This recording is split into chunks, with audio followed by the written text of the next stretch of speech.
On this week's episode, can we train our dragon again for the third time? Our choice for the Oscars, and should lightsaber battles be an Olympic sport? All this and more as we reach our next stop, the PCC Multiverse.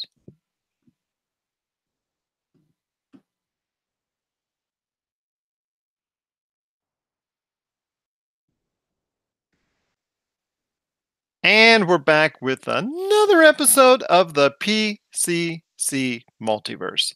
This is Gerald Glasser from Pop Culture Cosmos and Game Source. We truly appreciate everyone out there listening to all of our great programs. But it wouldn't be a PCC Multiverse without my good friend. He is the ship captain of the Golden Girls cruise. You gotta check out everything going on today at his stop, humanicamedia.com. Humanica Media on Facebook, YouTube, Instagram, and so much more. He is the ship captain of the Golden Girls cruise for Humanica Media. It is Josh Peterson. Are you ready to set sail, my friend, to Cozumel and all those other great stops next year for the Golden Girls cruise? Yes. This is actually news to me.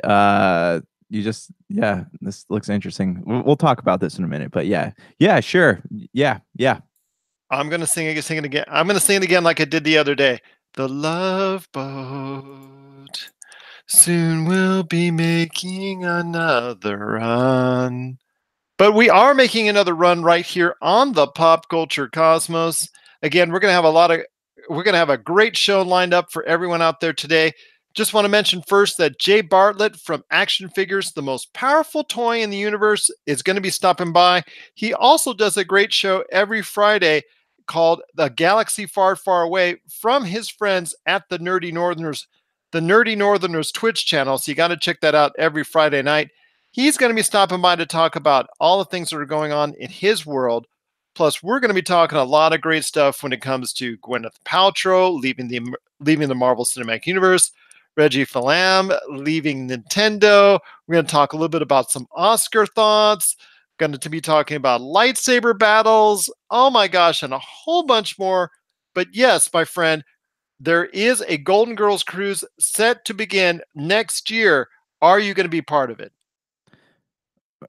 Probably not, but it sounds fun. It does. We're reading about it. It's the so I don't know where they're stopping. You know more about that, but I do know what's entailed. Like there's gonna have a pub crawl, they're gonna have a fancy dress party and dinner, bingo night, karaoke, Russ at Blanche's old haunt, the Rusty Anchor, and the a Golden Girls stage show with drag queens apparently, and a costume contest. So this does sound like something every Golden Girls fan would love. And if the Golden Girls were,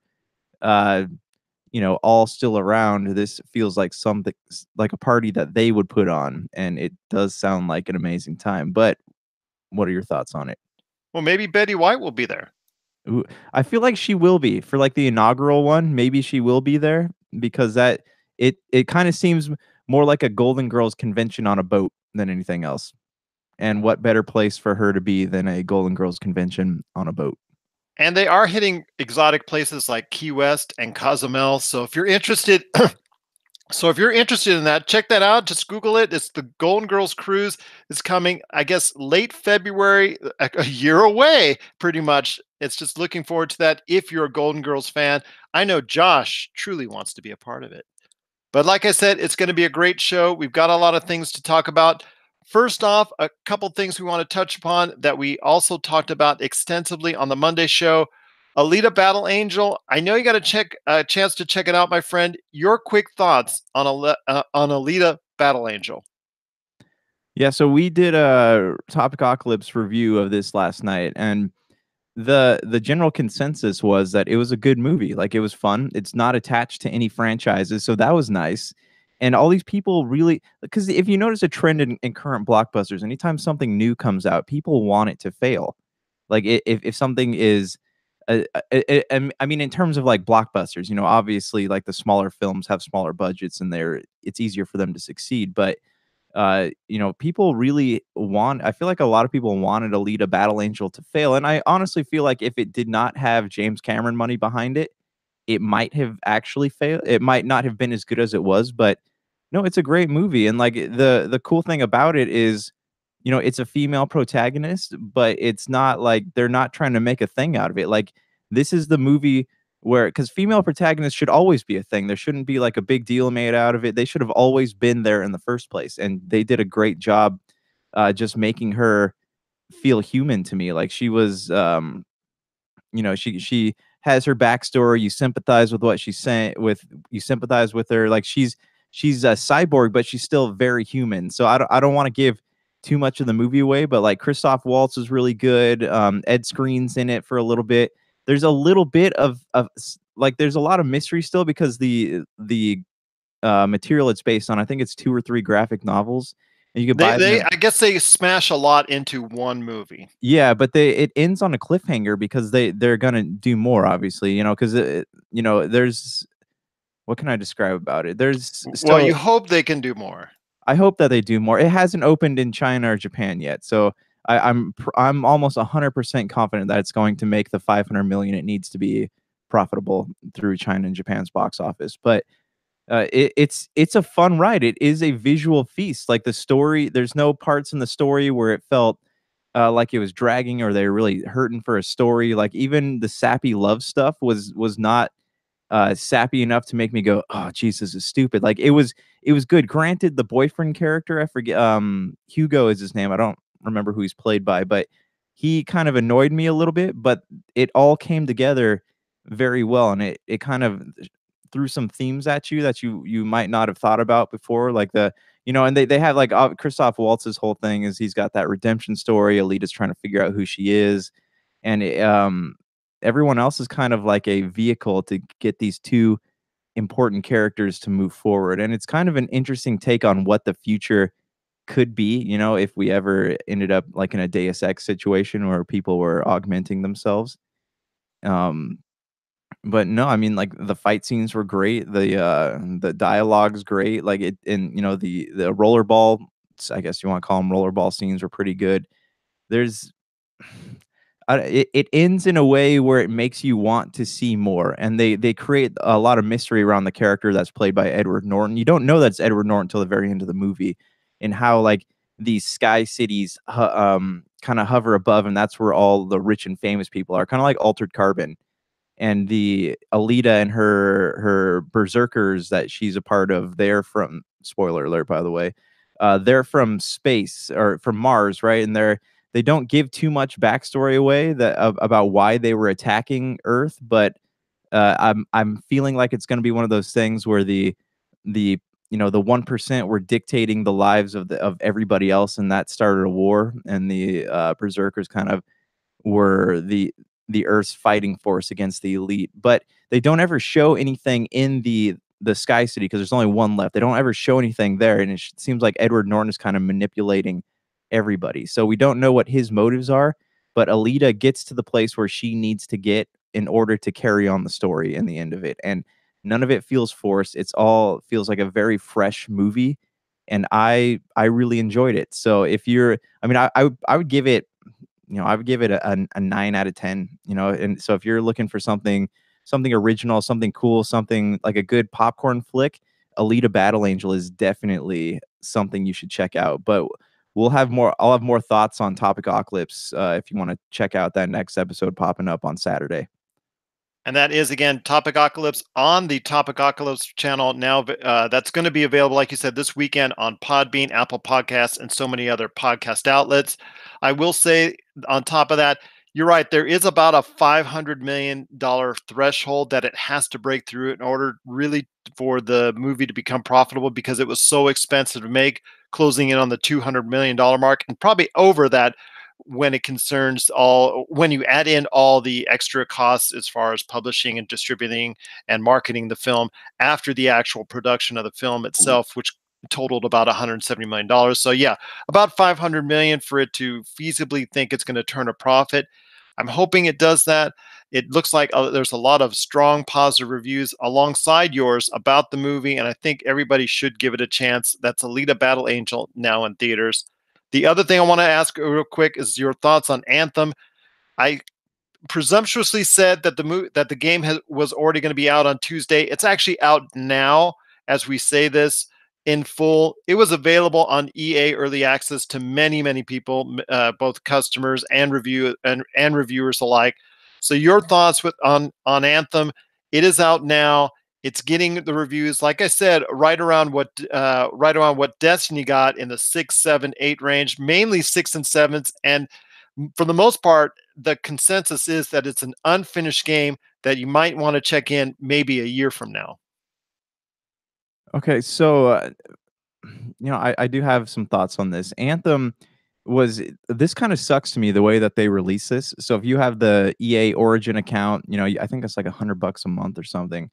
You got the game a week ago, right? And then if you're the other EA Access, you got it what, three or 4 days ago, and now it comes out on Friday finally, like it for everybody. So, and I've been listening to a lot of podcasts on this, and they've got their own thoughts. But here are mine. Like the people who pay $100 a month through EA Origin, they used them as beta testers, and that sucks to me because you're paying $100 a month. You want a good game. You want a complete game. You shouldn't be the one that's testing the game to see what's wrong with it. And from what I understand, there's a lot of things that are wrong with this game. Even the people who have EA Early Access are saying that it feels incomplete, it's missing things, and like they it feels rushed too in a lot of places. So like they have this thing on there where you go and you look for you need to open a tomb, and that'll take you to the final part of the game. And by the way, the game, if you play the game all the way through, it's only 10 hours.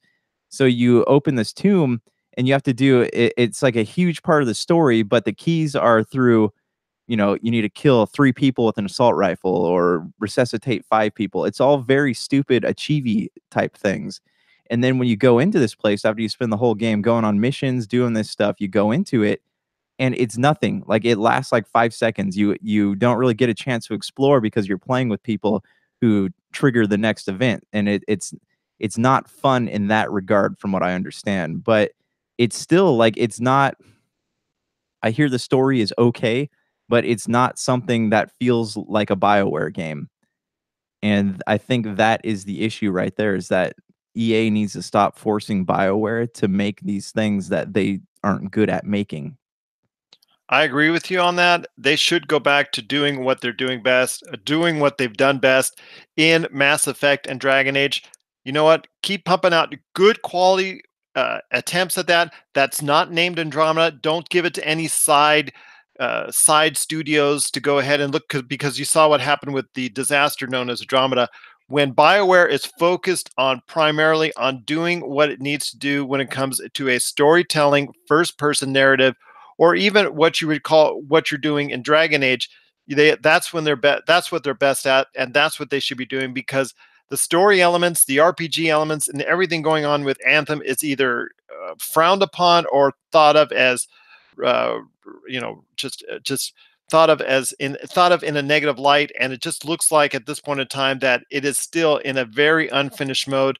This game should have been released for the holidays, because by then you would have had an extra 6 to 9 months to go ahead and be able to put out something that is a lot better and would have been a lot more likely to succeed on many levels. Right now, it looks like right now it looks like you have a game that is still in a very incomplete mode, and that's not going to be tolerated by the gamers out there. They're going to go ahead and move away, because they can go to other places like EA's own Apex Legends or any of the other numerous games that are out there. And by June, you will have a game, an Anthem, that's being heavily reduced in price because nobody will want to play it. I mean, when it comes to Destiny, a lot of the same things were said about Destiny when it originally came out. But the thing was, there was a lot of excitement for it because so many people played that demo that came out shortly before the game was released. In fact, several million people did. Here, like you were talking about, it just seemed like it was like an early access rollout that just felt incomplete to a lot of people, a lot of bugs everywhere. And it's just really gives people the wrong impression on what you wanted to go ahead and do with your game. And if they were to have been given maybe 6 to 9 more months and then release it, you know what? You might have had a game worth really talking about as far as a game of the year candidate. But at this point in time, Anthem looks to be a disappointment once again for EA and BioWare. They're Well, advertising it as a loot shooter, but from what I understand, there's only like 23 different unique guns in the game. So it really, at this point, it feels like it was just something made to compete with Destiny. And again, that's not what BioWare is good at. EA is beating BioWare to death. And BioWare makes story-oriented games that where every choice you make affects the outcome of the game, and that is not it just sounds like that's not what this is, and it sounds like it's gamers are frustrated by it. They're trying to slog through it hoping that maybe the payoff will be worth it, and from what I've been told by numerous people, the payoff isn't worth it. and on top of that, there will be microtransactions on top of the $60 game.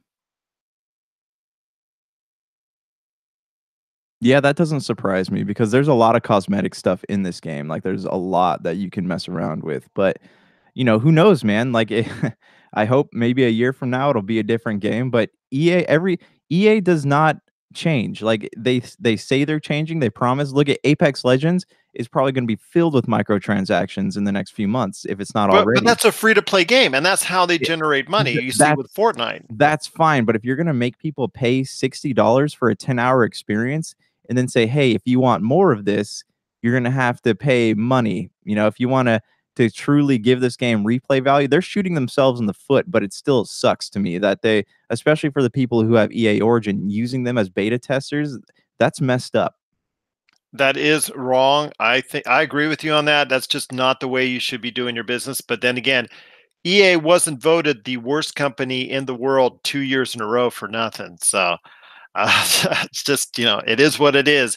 If EA really wants to turn around, it's got to stop producing things like Anthem that's coming out to such negative press and a lot of bad choices, and let them go ahead at BioWare develop a game that people need to be talking about for a long time to come instead of having something that might be good in a year, but then again, by that time, nobody might care. Nobody might care at all. My friend, this is still going to be maybe like the last time we're going to have something good coming out in the weekends.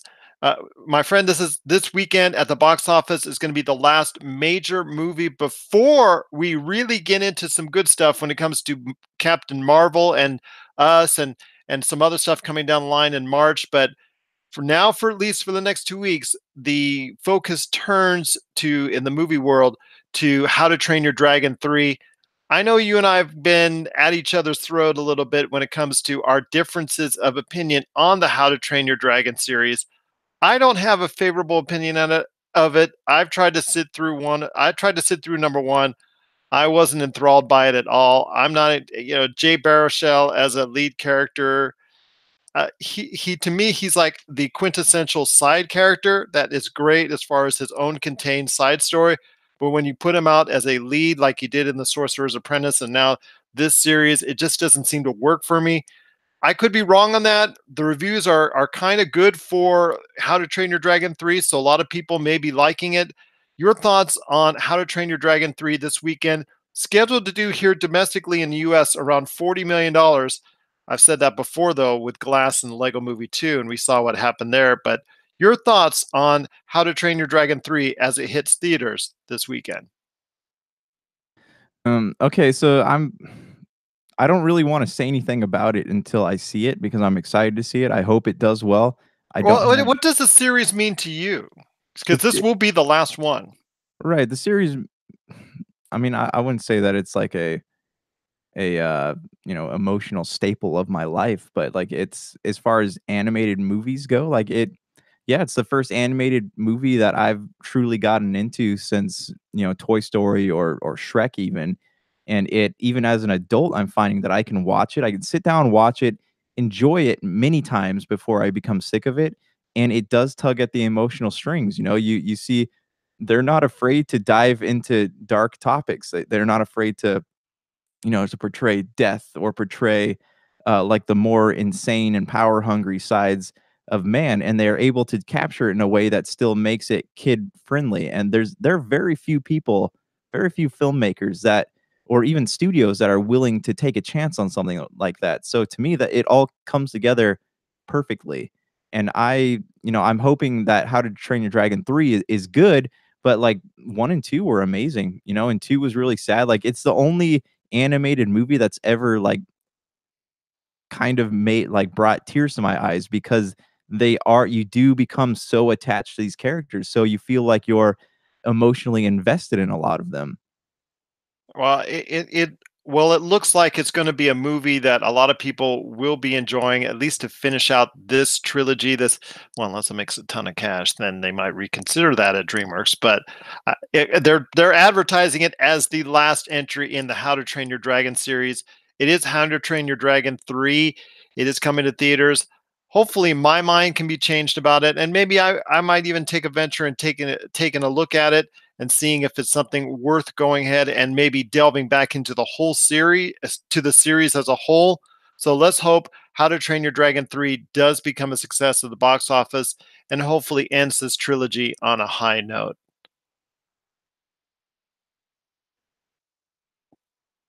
My friend, just wanted to ask you real quick on a couple more things heading into the pop culture realm, my friend. And one of the things pop culture realm.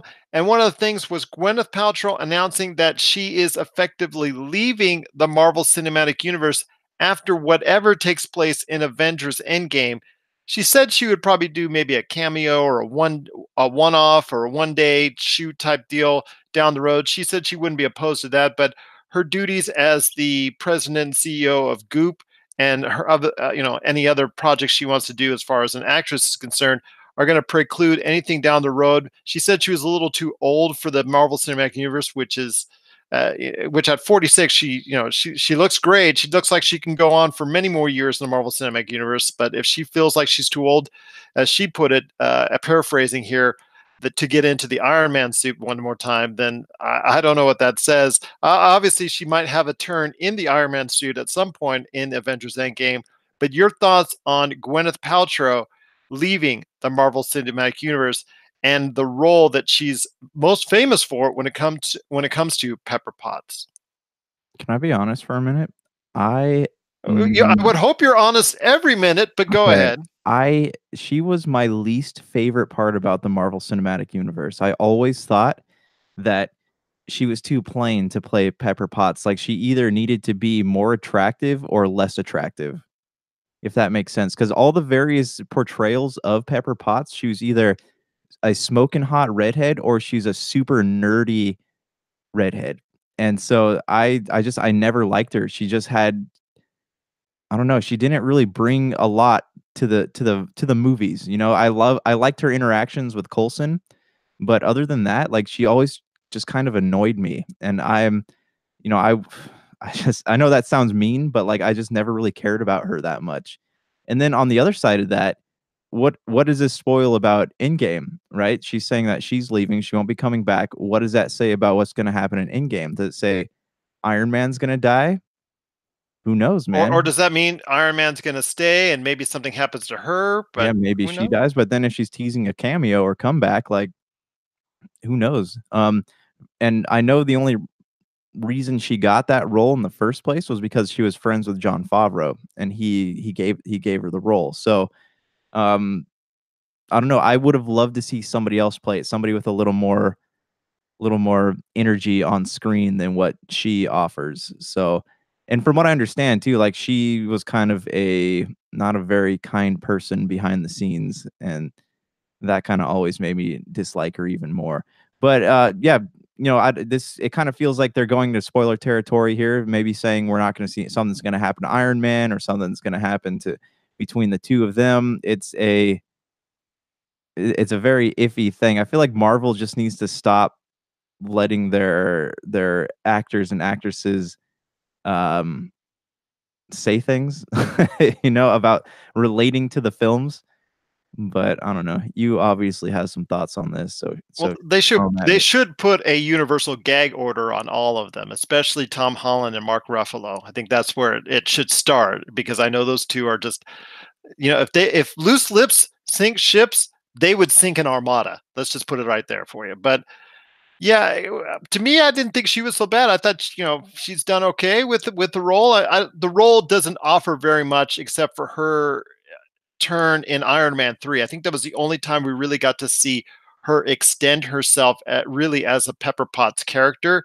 I think otherwise she's not been given much material to other than just those conversations that she had, which I like her bounce. I like her chemistry with Robert Downey Jr. Those two seem to have a good chemistry to me, anyways, because I know you noticed, I know you noted her and Coulson, but I note more her and Tony Stark, her character and Tony Stark actually, their inner mixing as far as their conversations, their repertoire, their arguments, their battles internally.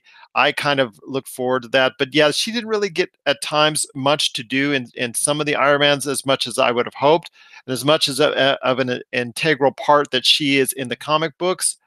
So I gotta say this: if that's her wish, that's fine. I still think she could have many more years to come in the Marvel Cinematic Universe, but she wasn't as integral as obviously a Robert Downey Jr., Chris Evans, Chris Hemsworth, and so much more. Those individuals, obviously, them deciding to leave the Marvel Cinematic Universe is of larger importance because they hold more weight than Gwyneth Paltrow's character. But you know what? If she has so much to do as far as what she's doing in real life, I can't blame her for doing that. But what her comments were in regards to too old in her mind for putting on the Iron Man suit tells me something is going to happen with her in Avengers Endgame. Yeah, and I honestly don't it wouldn't be the end of the world for me if she disappeared from the franchise. It sounds like it indeed. And that's cool. That's cool. But yeah, just like I said, she's not the biggest character in the Marvel Cinematic Universe. So all the best to her in her future endeavors. Maybe we'll see her pop up maybe for a cameo or a flashback or something later on in the Marvel Cinematic Universe. Who knows? That all depends on what goes on in Avengers Endgame and if Tony Stark's character actually lives and makes it through the entire picture. Hey, Oh, before we move on to something else, I do wanna touch briefly in the area of Marvel. You know how we're always talking about how we love to see Black Widow have her own merchandise, so, like, little girls have action figures and stuff like that to play with?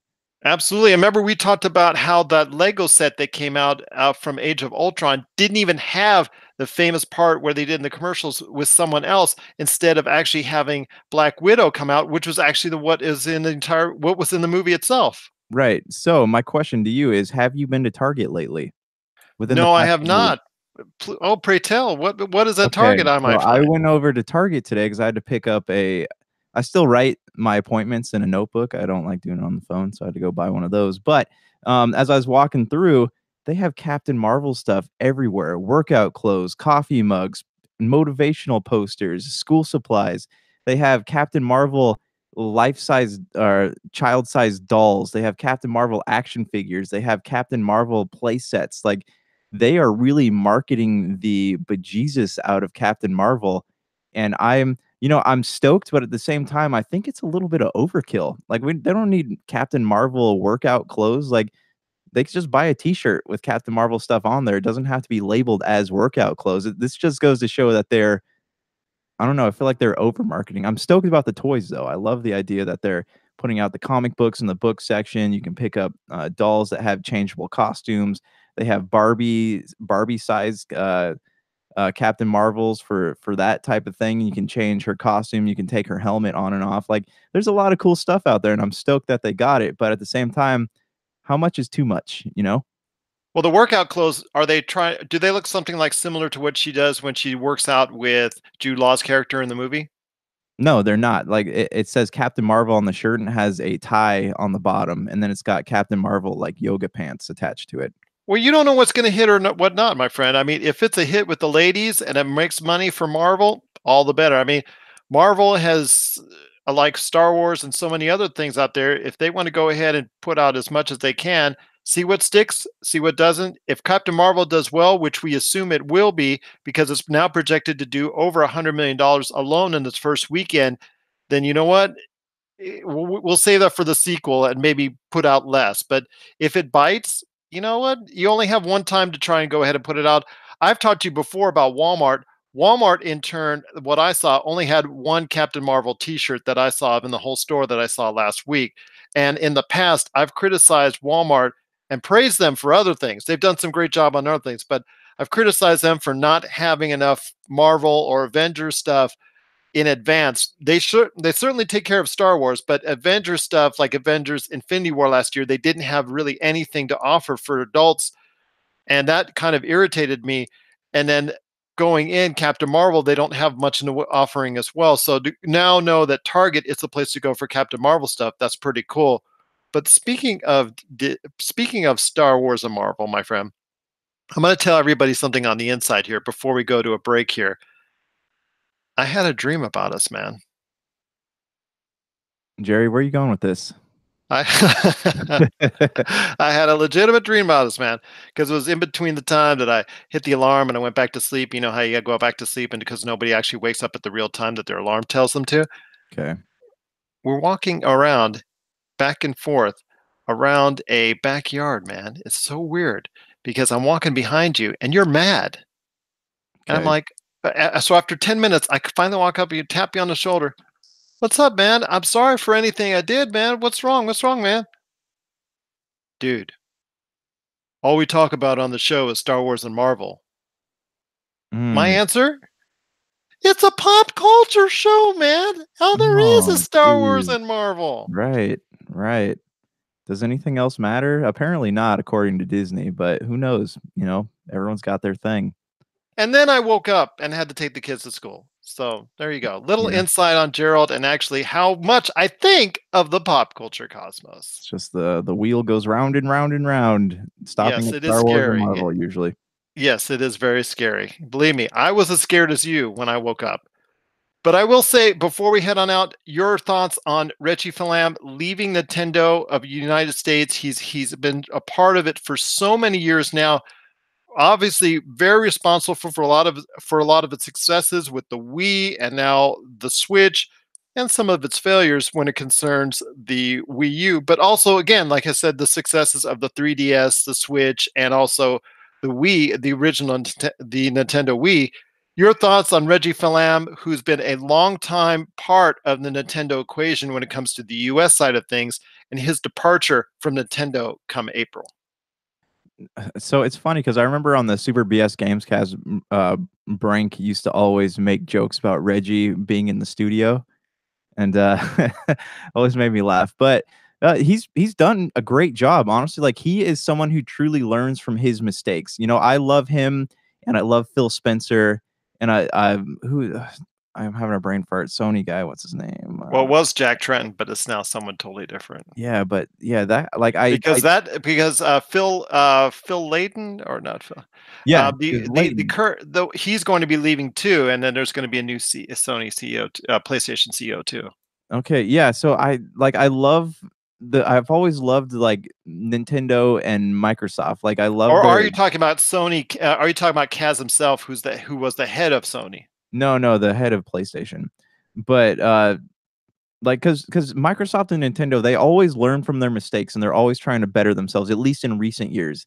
And, Reggie was like, he did a great job. He was around with the release of the Wii, which was, I would say, a fairly successful system. Then the Wii U was not so successful, but he was, they did a great job as far as launching the Nintendo Switch in America goes, and so that's something that is people will always remember because this console is it's still doing great. And all of his TV appearances, his E3 appearances, like he's been a good dude. He's not full of himself. You can watch him at these shows. He's not full of himself. He has a lot of camaraderie. Like he's willing to joke around with the other bigs, and like I've always liked him, and I think that it's sad to see him go because he's been the face that fans have identified with for all these years. And yeah, I wish him the best. I honestly do. And there's another interesting thing that came out of Nintendo today too, and I wonder if Reggie has a hand in this. The idea that the collaborations between Xbox and Nintendo, because they're always kind of loaning properties to each other. But something came out today, dropped on GameInformer.com, that Xbox Games Pass might soon be available on Nintendo Switch. That's correct. That's actually been rumored for a few days, I believe. And that's something that, if it comes to fruition, would be a great sign for gamers. And it just shows that they're both trying to cooperate as far as the overall gaming field. Yes, they're competitors, but it just shows that they both are now focused on having the gamer first and foremost in their minds, and that is to be greatly applauded and greatly appreciated. Reggie, Philam, my thoughts on Nintendo have swayed over the years. I've been harsh on them during the Wii U years and some other years as far as their actions. They obviously, to me, still to this day, didn't get into mobile soon enough. But you know what? When all is said and done, you can't argue with the success that they've had for most of the years that they've been out. And my congratulations on that success to Reggie Fils-Aime and the entire team at Nintendo. And here's hoping for that Reggie Fils-Aime's successor that's coming in April will go ahead and walk that same path and make those same great decisions, along with obviously everybody at Nintendo in Japan, that they'll continue to make those great steps at Nintendo going forward. It's like I said, we still got all. Oh, go ahead. Oh, I was going to say, and hopefully the next person in charge can maybe look a little more like Mario. The fans all have spoken. Just take what you will, throw it back if you don't want it. But I actually don't even know where I was going with that statement. All right, continue. Okay, well, if they do a vote, it's going to go, it's a me, it's a Mario. I hope so. I Or hope at least so, have a indeed. background in Italian plumbing. That's all we're asking for. There you go. Or have Luigi go up there and he'll be the vice president. But it is going to be a great show we have out there for you. We've got a lot of great things still left to talk about, because coming up right after the break, we've got Jay Bartlett from A Galaxy Far, Far Away on the Nerdy Northerners Twitch channel. He's coming up to talk about his part in the upcoming documentary Action Figures, the Most Powerful Toy in the Universe, plus also what he does when it concerns his great show every Friday night on the Nerdy Northerners channel, A Galaxy Far, Far Away. All that, plus we're going to be talking about our picks for the top Oscar slots coming this Sunday. We're going to be talking about we're also going to be asking if lightsaber battles should actually become an Olympic sport, and a tribute as well to Peter Tork of the Monkees. This is the PCC Multiverse. The PCC Multiverse. And we're back to close out the show. This is the PCC Multiverse. If you need a listing of where we're at, because we're being played all around the world 7 days a week on great radio stations, you can get a listing of those great radio stations on our Pop Culture Cosmos Facebook page, plus also Twitter and Instagram. They have those schedules as well. And if you need a listing where we're being played out for podcasting purposes, because you can download our show at any point in time, it has a listing of many of those podcasting options as well. My friend, you've got a great thing going on with Humanica Media, so share to the world, my friend, what's going on with the latest and greatest at Humanica Media. We just put out a new episode of Topic Apocalypse yesterday, part 2 of the award show, where we discussed our best albums of 2018. There's a lot of variety except for Daniel, who had 2 artists, and if you listen to Topic Apocalypse, you're probably already able to guess who they are. So check it out. A lot of very unique taste in music between all of us. We didn't really agree on anything. So very interesting episode. Check it out. Available now. Podbean, iTunes, podcast.com, Google Play, Spotify, all the usual places. And I don't think we're on Podcast Radio Network anymore, so don't even worry about that. I reached out to John, so hopefully I'll get an answer today, because I reached out to him earlier today on that, just FYI. So hopefully we'll hear. And that's again Topic Apocalypse, and that's again Topic Apocalypse. That's now available on all your favorite podcasting options. My friend, I want to thank Jay Bartlett again for stopping by and telling his thoughts on what's going on with Action Figures, the Most Powerful Toy in the Universe, and his show every Friday night, which you got to catch in full a galaxy far, far away from Nerdy Northern on the Nerdy Northerners Twitch channel. Speaking of Star Wars, which is something Jay loves to talk about, your thoughts on something that happened that was very interesting this week that did trend on our Pop Culture Cosmos Facebook page. The country of France has actually authorized lightsaber battles as an official professional sport. Thinking on top of that, your thoughts on if maybe, possibly, lightsaber battles should become an Olympic sport somewhere down the road. The nerd in me says yes, but the realist in me says it won't because it's just not. Star Wars is fun, but it's Star Wars. It only appeals to a certain group of people, certain um, demographic of people, and again, like what about China, right? Like they're not as historically involved in Star Wars as the rest of us. And all these countries that like this is a very serious thing for them. And I feel like it would be kind of a they would see it as the people not taking the Olympics seriously. But that's just my thing because also if Star Wars becomes a professional sport in the Olympics, who's to say Quidditch isn't going to come next? As much as I'd love to see Quidditch in the Olympics, it seems very unlikely. I want them to get esports in first, and then maybe that could open the door for something like this. But uh, again, I'm probably wrong because when it comes to Star Wars, I really can't predict anything anymore. If it does come to fruition, my money could be either on the UK team with Daisy Ridley or on the US team with Adam Driver. I think Adam Driver's American, right? Yes. Okay, so Adam Driver. So I'm just making sure. I don't know. They're all being played by British actors and actresses these days. So Who knows though, right? Because there wasn't actually any real lightsaber battles in The Last Jedi. well, okay, Mm. real as in okay, but Luke when they was a were Force ghost. Luke was a Force ghost, and Daisy Ridley and Mr. Solo didn't technically clash lightsabers at all. They just kind of swung them at the other guys. he was born in awesome city, San Diego, so we'll give him props on that. So yes, Adam Driver is He's a US. San Diegan. Yes, man. Where Matty Machado will be for the next 10 years and collecting a lot of cash, living right there in La Jolla, I bet. But what was I going to say? Yeah, it just well. What about against when they were battling the guard and disposing of them? That's kind of a lighter saber battle. But it wasn't a lightsaber duel. Okay, fine. We're being technical here. Fine. Well, as long as Mark Hamill's the coach, there you go.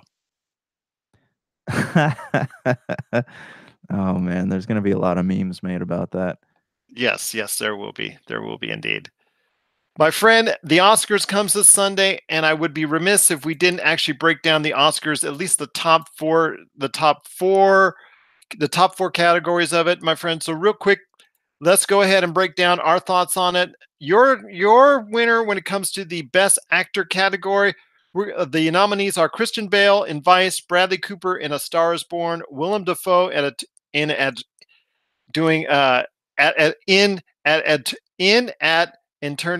Eternity's Gate, Rami Malek in Bohemian Rhapsody, and Viggo Mortensen in Green Book. Your thoughts on the Best Actor? Did you send me a list of this? Did you send me a ballot? Here, hold on. I'll send you this. I'm sorry.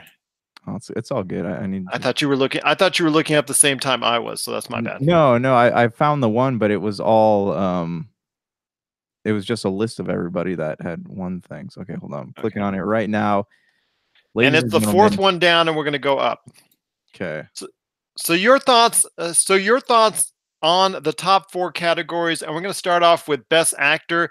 Let's go ahead with the Best Actor nominees right now: Christian Bale in Vice, Bradley Cooper in A Star Is Born, Willem Dafoe in At Eternity's Gate, Rami Malek in Bohemian Rhapsody, and Viggo Mortensen in Green Book. Your thoughts on Best Actor? Okay, I don't want to sound ignorant, but I've seen none of these movies. Going off what I've heard from other people in the trailers I've seen, I would say This is tough because I want to either pick Christian Bale or Viggo Mortensen because they both have drastically changed their appearances for these movies. And I'm gonna go with Rami Malek only because I think the momentum's behind him. Although I will tell you again, Josh, as I've told you before, I think Sacha Baron Cohen should have been given a chance originally to do the role. I mean, he was originally supposed to get the role, but I think he should have his had a team, chance. he had a team that was originally like working on a script for this movie, if I remember correctly. Yeah, and it fell through, but and unfortunately, he couldn't come to agreement on the actual. I guess with Queen, I think itself, I think they had issues on exactly where they wanted to go with it. But I think he might have been a little bit better. But I think a lot of the momentum is behind Rami Malek and Bohemian Rhapsody. I want to see it. I'm going to on demand it this weekend, so I will get back to you on that. So, your thoughts on? Oh, I can see. I want to say I want to give it to my boy Aragorn, Viggo Mortensen. I've heard good things about Green Book, and he deserves a chance to be back in the spotlight because he has won awards before, and he just has kind of disappeared for a while. So I'm glad to see he's back, and I hope that my decision is good when it comes to this type of thing. All right, continue. It sounds like you're not going to put any money down this here in snowy Vegas, which is something I can't say too often. But Best Actress category, you have Yalitza Aparicio in Roma, Glenn Close in The Wife, Olivia Colman in The Favorite, Lady Gaga in A Star Is Born, and Melissa McCarthy in Can You Ever Forgive Me? I'm going to say a lot of momentum is behind Lady Gaga at this point, so she is my pick to go ahead and win the category of Best Actress in the Oscars. I'm gonna have to second that. Lady Gaga is not a movie star, but I think that she found her movie niche in A Star Is Born. Best director, this is something I think a lot. I think this is something I think both you and I look forward to as far as who is going to have the vision that everybody else perceives as being the best for the past year in movies. Alfonso Cuarón in Roma, Yorgos Lanthimos, in The Favorite, Spike Lee in Black Klansman, Adam McKay in Vice, and Paul Balowski in Cold War. I will tell you, Paul Polakowski in Cold Paul Polakowski in Cold War. My thoughts. I told you this on our top 10 movie deal, on our top 10 movie podcast from December, from earlier this year, I believe, when we talked about the best movies of the year for 2018. Roma was on my list as far as on the back end, I believe at number 8, if I'm not mistaken, and I thought all of it was because of not only the performance of Yalitza Aparicio, but I also thought the tremendous direction that Alfonso Cuarón provided in this truly breathtakingly beautiful black and white film, the way it was filmed, the way it was shown, the way it was photographed. I think he is going to get the nod for Best Director. Okay, so I have only seen Black Klansman. Absolutely loved it. I think Spike Lee should get it because he has spent enough time laboring in the trenches. I was a huge fan of Inside Man, but Black Klansman was honestly like it was good. It had a good message, and it wasn't obnoxious in the delivery of it. And I give him props for that. So I want to go with Spike Lee. Last but not least, we have Best Picture, and Best Picture you have Black Panther, Black Klansman, Bohemian Rhapsody, The Favorite, Roma, Green Book, A Star Is Born, and Vice. You know what? I'm going to go out on a limb. I'm not going to say Roma because I think a lot of good word and good buzz is on that. I think that's an excellent film. It was in my top 10, like I said previously, but I'm going to go with Black Panther. I think a lot of people have a lot of influence and say on it. We've talked about the social importance of the movie itself, and I think that's going to carry weight with the Oscar voters. And I think Black Panther is going to come out on top. No, it was not my. It's not my number one choice last year. If you want to check out our top choices for the movies for last year, it's right there on our Pop Culture Cosmos Podbean podcast channels. But you know what? It was in my top 10 as well. It was one slot ahead of Roma at number 7 for me. So I'm going to have to say, since it's the highest of any of the films that I saw that's in the middle of the Best Picture list, I'm going to go ahead and go with Black Panther. Okay, so I honestly don't think that Black Panther belongs in this category. I wanna go with, Black Klansman, again, because it was a great movie. It had a good message, it was delivered well, and it has a star-studded film, and is a very solid movie, and I think that it does in a world where social issues are super important in film, apparently, judging by the Best Picture category, I think that Black Klansman did it well, and I would love to see them win the award. That's our choices for the Oscars. If you have any questions about anything we talked about today or your thoughts on the Oscars, share us a line. Share us your thoughts. Uh, just let us know. Popculturecosmos at yahoo.com. Also, as well, Pop Culture Cosmos, Humanity Media, and Game Source on Facebook, Twitter, and Instagram. Share us your thoughts on any one of those platforms, and we'll be able to go ahead and see what you think of anything we talked about on today's program. Once again, thanks to Jay Bartlett for being a part of today's broadcast. Any last thoughts on the way out, my friend? No, there was something I didn't wanna talk about, but, I don't remember what it was, so I will get back to you next time, and, it's been fun, guys. Thanks for listening in. Thanks again for listening in. Indeed, just want to send one last moment of silence, if we can, just real quick, for Peter Tork of the Monkees, a group which actually really just helped me out during my childhood years as far as the music that I love so much. I enjoyed the show. I know you had a little bit to say about it as well, my friend. But I'm just, as a huge fan of the Monkees and actually someone that's seen him in the concert, I'm just truly saddened to hear of his loss. And I know the music industry as a whole will be lost as well. And you know what? The Monkees should be nominated and should be elected at some point in time down the road when the prejudice gets out of the way into the Rock and Roll Hall of Fame. The only memories I have of the Monkees are the cassette tapes my mom used to make me listen to when I was a kid in the old Astro van as we drove places, and I just remember that one song that goes, "Hey, hey, we're the Monkees," and people say, "We monkey around," and then I don't remember any of the other lyrics from that. But, yeah, yeah, I'm sure he will be missed. I know that sounds like you're a fan, and, they did appear on Scooby-Doo once, so I will give them props for that, and, uh, rest in peace. Rest in peace indeed. Peter Tork, gone from us all too soon. And hey, there might be no more monkey around for him, but our thoughts are with him and his family at this point in time. Our best. And remember, as we remember Peter Tork of the Monkees.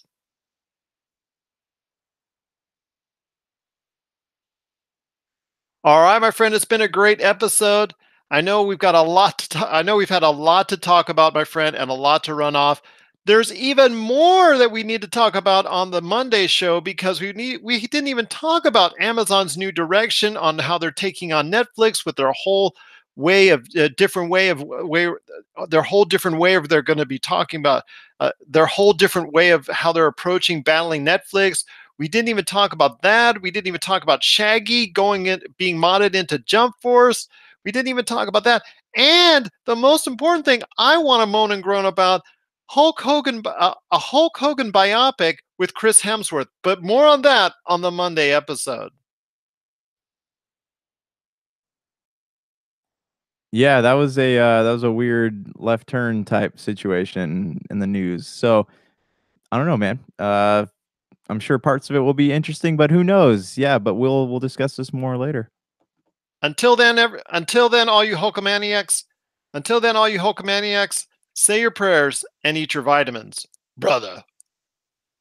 For Josh Peterson, uh, so for Josh, for Josh Peterson, this is Gerald Glassford.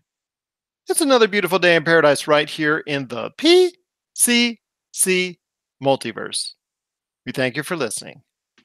And here's hoping you have yourself a great day.